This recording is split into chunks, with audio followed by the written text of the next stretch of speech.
Korang rasa bolehkah aku buat kartu painting macam Zamir Paintbrush? So, hari ni aku nak jadi Zamir Paintbrush.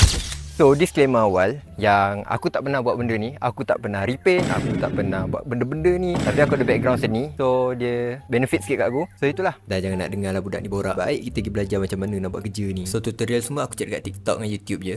One eternity later. By the way, video ni disponsor oleh UMP Motor. Jadi ringan sikit aku nak check out kali ni. Pilih. Cari barang yang mana aku perlukan. Terus check out.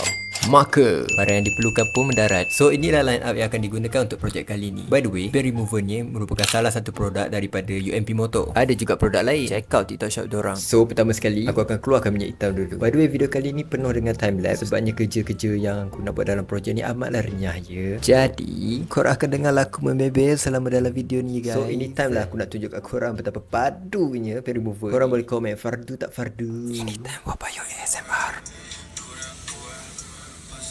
Wow. Korang dengar bunyi pun dah tahu guys, ini barang memang padu. So korang boleh check out kat showcase aku ataupun pergi dekat akaun UMP Motor guys. Barang dah padu, watala semua. So lepas dah siap buang cat, so aku gosok dengan getah pasir, kasih clean. Aku gosok cun-cun, aku basuh dengan air sabun, kasih bersih sikit kan.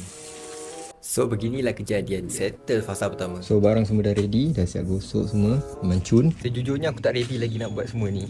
So aku tak pernah pun try, start pun tak pernah. So ni first time. So aku harap menjadi lah. Semoga yang baik-baik lah. Keluar, backup mana?